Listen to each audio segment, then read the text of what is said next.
So welcome everybody to another review as read. Today we will review the classic, The Killing Joke by Alan Moore and drawn by Brian Bolland. So The Killing Joke is about the Joker trying to prove a point to Batman, that they are both the same.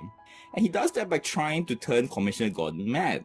And let me tell you, this story does it well, as the book has become canon in the DCU. And its portrayal of the Joker being significant as an inspiration for every Joker since its publication.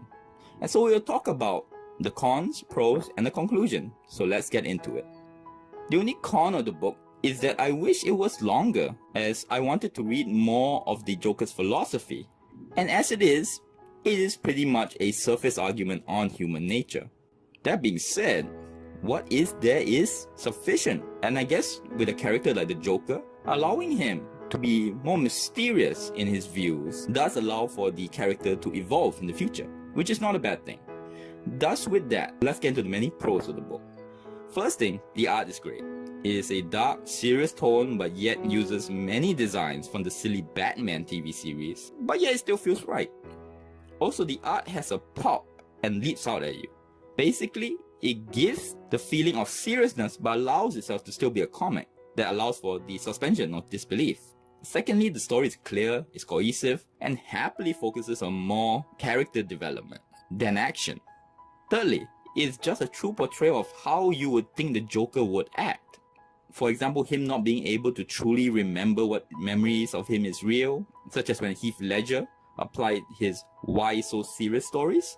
His motivation for his madness is well justified on top of the chemicals, and his philosophy that we are all one bad day from becoming him also makes the Joker truly relatable, as we all can understand that to a certain extent. But at the same time, it's a very scary thought, and enlightening too. Also, his paralysis of Barbara, or rather Batgirl, and his taking of nude pictures of her is something so cruel is finally shown on screen rather than off screen. In fact, with the art and the story of how it's told here is so good because it leaves ambiguous whether he did anything more than just take the pictures of her. Did he rape her, for example? It's all left to the mind to wander, which makes the Joker all so menacing, for you know from what he already did and from his past, if you were a Joker fan, that he is capable of so much more. Now I have the deluxe edition of The Killing Joke, which at the back has a story by Brian Bolland and also drawn by him, which is called The Innocent Guy. Strangely, this is my favorite part of the book, and I already like The Killing Joke quite a bit. It is a story which explores how a person is truly good or bad, and how the character in that story argues that to truly find out, one must do extremes of both and then compare the feeling and see which one feels better.